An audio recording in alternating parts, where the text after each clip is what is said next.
ذالکم اللہ ربکم الحق. اور اللہ ہمیں سمجھانے کے لیے مختلف طرز قرآن میں اختیار کرتا ہے. امن جعل الارض قرارا، یہ زمین کس نے بچھائی؟ اللہ سوال اٹھاتا ہے. وجعل خلالها انہارا، اس میں دریا کون لے کر آیا؟ وجعل لها رواسی، پہاڑ کس نے گاڑے؟ وجعل بین البحرین حاجزا، میٹھے اور کڑوے پانی کو جدا کس نے کیا؟ اِلٰہٌ مع اللہ، ہے کوئی اللہ کے سوا؟ یہ طرز ہے سمجھانے کا. امن خلق السماوات والارض، یہ زمین آسمان کو کس نے بنایا؟ وَأَنزَلَ لَكُم مِّنَ السَّمَاءِ مَاءً، یہ آسمان کا پانی کس نے برسایا؟ فَأَنبَتْنَا بِهِ حَدَائِقَ ذَاتَ بَهْجَةٍ، یہ چاروں طرف درخت ہی درخت، پھل پھول غلے، یہ کس نے سارے کیے؟ مَا كَانَ لَكُم مَّن تُنبِتُوا شَجَرَهَا، ایک درخت تو پیدا کر کے دکھا. اِلٰہٌ مع اللہ، ہے کوئی اللہ کے سوا؟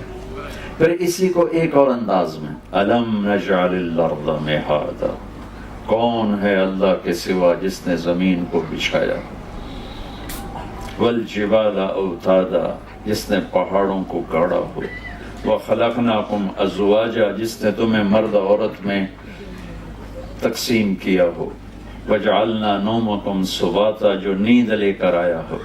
وجعلنا اللیل لباسا، جو رات کو چادر بنا کے تمہارے اوپر تان دے اور رات کو لباس بنا دے. کون ہے؟ وجعلنا النہار معاشا، دن کو کاروبار کے لیے بنانے والا کون ہے؟ وبنینا فوقکم سبعا شدادا، اوپر 7 آسمان بنانے والا کون ہے؟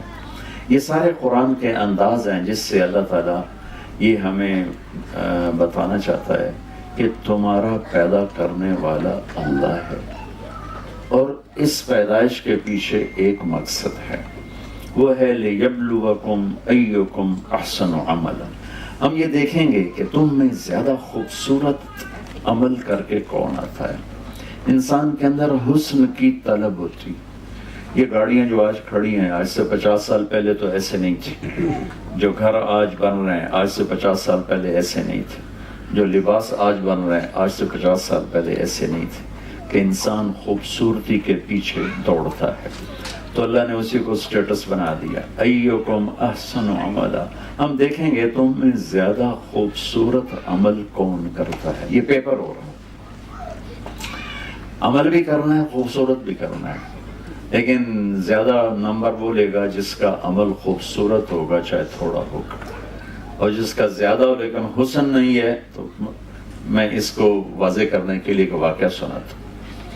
تبوک کے موقع پر آپ نے فنڈنگ کی، روم سے لڑائی تھی، 30,000 کا لشکر تھا، تو بہت زیادہ مشکل وقت تھا. تو آپ نے کہا بھی فنڈ جمع کرو. تو عمر رضی اللہ تعالیٰ عنہ ہمیشہ کوشش کیا کرتے تھے کہ میں ابو بکر سے کسی طرح آگے نکل جاؤں. وہ موقع ہی نہیں بنتا تھا. ان دنوں ابو بکر غریب تھے اور عمر مالدار تھے.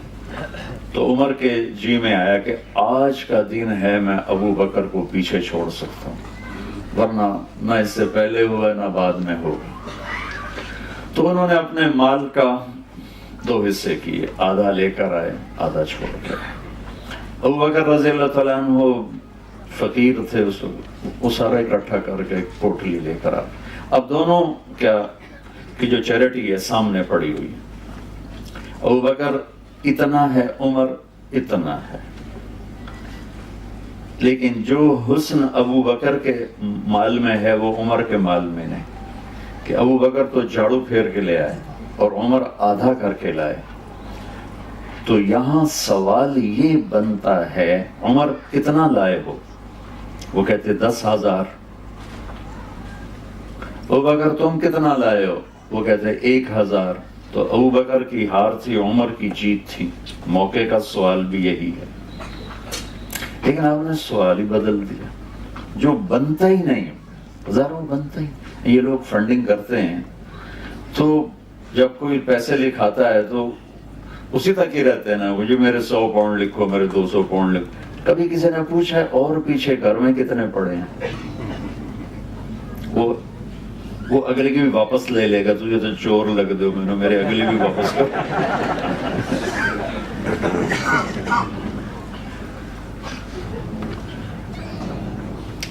تو میں قربان جاؤں اپنے نبی پر، اور اللہ تعالیٰ بھی ابو بکر کو جتلانا چاہتے ہیں، چونکہ پیپر جو ہو رہا ہے وہ زیادہ کا نہیں ہو رہا، خوبصورتی کا ہو رہا ہے، کون زیادہ خوبصورت کام کر کے آئے گا۔ تیز تیز پڑھی ہوئی 10 رکعت سے 2 رکعت اچھی طرح پڑھی ہوئی اللہ کو زیادہ پیاری لگتی۔ تو اب میرے نبی کا سوال سنو، جو اس موقع پہ بظاہر بنتا ہی نہیں لیکن ہے ہی وہی موقع کا سوال۔ آپ نے کہا عمر پیچھے کیا چھوڑ کے آئے؟ ما ترکت لأہلک یا ما خلفت۔ حضرت عمر پہلے ایسے کھڑے تھے پھر ایسے ہو گئے، انہوں نے کہا بھئی عمر تو گیا، اس سوال سے ہی سمجھ گئے کہ عمر تو ہار گیا۔ تو پہلے بڑے جوش میں کھڑے تھے پھر ایک دم ڈھیلے ہو گئے، تو بڑے ایسے ہی ٹھنڈے سے لہجے سے کہا، ان کو اسی وقت خبر ہو گئی کہ اللہ کے نبی نے مجھے ہرا دیا، تو بڑے ایسے ہی ٹھنڈے سے لہجے سے یا رسول اللہ آدھا چھوڑ کے آیا ہوں، آدھا لے کے آیا، آدھا گھر والوں کے لیے چھوڑا ہے، آدھا لے کے آیا۔ ابو بکر ما خلفت ما ترکت لأہلک، تو کتنا چھوڑ کے آئے؟ انہوں نے کہا ترکت اللہ و رسولہ، میں تو وہاں اللہ اس کے رسول کو چھوڑ کے آیا ہوں، باقی سارا کچھ لے کے آیا۔ تو اب ابو بکر کا اتنا تھا وہ اتنا ہو گیا، اور عمر کا اتنا تھا وہ اتنا ہو گیا۔ تو عمر کہنے لگے ابو بکر لن اسبقک ابدا، میں تجھ سے آگے کبھی نہیں نکل سکتا۔ تو میرے بھائی بہنوں، لندن میں ہو یا مدینہ میں ہو، ہم پیپر دے رہے ہیں، ٹیسٹ دے رہے ہیں، اور کامیاب وہ ہوگا جس سے اللہ راضی ہو جائے، اور ناکام وہ ہوگا جس سے اللہ ناراض ہوگا۔ ہمارے ایک فیملی میں رشتہ ہو رہا تھا، وہ بچی انتہائی نیک تہجد گزار، میری اپنی فیملی، تو ہماری فیملی کا بیک گراؤنڈ ذمہ دار ہے۔ تو میں نے ان کی خالہ سے پوچھا، وہ سب کی خالہ تھی، میں کہا ماسی چھوڑ کے ہو جائے لڑکا کیسا ہے؟ میں نے اپنی زبان میں کہا ماسی چھوڑ کے ہو جائے۔ اب ماسی کا جواب سنو، پترو دے 14 مربین۔ میں نے کیا کہا تھا؟ لڑکا کیسا ہے؟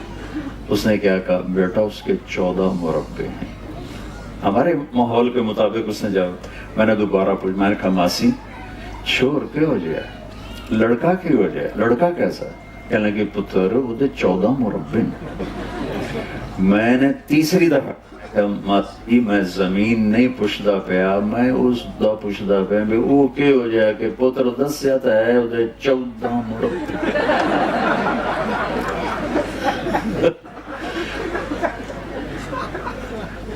پوری دنیا کا سٹیٹس یہی ہے، وہ یہ نہیں دیکھتے کہ انسان ہے، وہ دیکھتے ہیں کہ اس کے ساتھ ہے کیا۔ اور اللہ تولتا ہے سونے چاندی پر نہیں، ڈگریوں پر نہیں، انسانیت پر تولتا ہے، اور انسانیت کی معراج ہے محمد مصطفیٰ صلی اللہ تعالی علیہ وسلم۔ جو آپ کے سانچے میں ڈھلے گا وہی انسان ہے، جو آپ سے دور ہوگا وہی جانور ہے۔ اللہ نے اوپر ایک ہے اللہ، نیچے اس کا ایک ہے حبیب، ایک سے پیار کیا۔ ابو ہریرہ نے پوچھا یا رسول اللہ آپ کب نبی بنے تھے؟ تو اس کا سادہ جواب تو ہے 40 سال کی عمر، اور کیلکولیٹڈ جو میں آپ کو حساب کر کے بتا رہا ہوں، 40 سال 6 مہینے 10 دن، اور یہ 40 سال 6 ماہ 10 دن ہیں، یہ محرم صفر عربی مہینوں کے لحاظ سے، جنوری فروری کے لحاظ سے نہیں۔ لیکن میرے نبی نے ان دونوں میں سے کوئی جواب نہیں دیا کہ ابو ہریرہ 40 سال یا ابو ہریرہ 40 سال 6 مہینے 10 دن۔ آپ نے فرمایا ابو ہریرہ ابھی آدم علیہ السلام کی مٹی اکٹھی نہیں ہوئی تھی اور اللہ مجھے نبی بنا چکے تھے۔ اللہ تعالیٰ نے پیدائش کائنات، آدم نہیں، پیدائش کائنات سے 2000 سال پہلے سورہ یاسین کی تلاوت فرمائی، اور سورہ یاسین کی تلاوت، سورہ یاسین شروع ہو رہی ہے یاسین والقرآن الحکیم انک لمن المرسلین، مجھے قسم ہے قرآن حکیم کی آپ میرے رسول ہیں۔ کوئی ہستی سامنے موجود ہے جسے کہا جا رہا ہے آپ میرے رسول ہیں؟ نہ زمین ہے، نہ آسمان ہے، نہ تخت ہے، نہ تختہ ہے، نہ عرش ہے، نہ فرش ہے، نہ جنت، نہ دوزخ، نہ جبریل، نہ میکائیل، نہ اسرائیل، نہ اسرافیل، کچھ بھی نہیں ہے، صرف اللہ ہے۔ اور آپ کہہ رہے ہیں انک لمن المرسلین، آپ میرے رسول ہیں۔ کوئی سامنے موجود ہے ہست، تو اللہ تعالیٰ نے ایک سے پیار کیا، انہیں چنا، پھر انہیں ہمیں آئیڈیل بنا کے دے دے گا اس کے پیچھے چل۔ جو ہمارا شاعر کہتا ہے کہ محمد سے وفا تو نے تو ہم تیرے ہیں، یہ جہاں چیز ہے کیا لوح و قلم تیرے ہیں۔ تو اللہ نے اپنے نبی کی ایک ایک ادا ہم تک پہنچائی ہے۔ وہ چیزیں جن کا ہماری آخرت سے تعلق ہی نہیں ہے وہ بھی ہمارے نبی کے ہم تک پہنچا دی اللہ تعالیٰ۔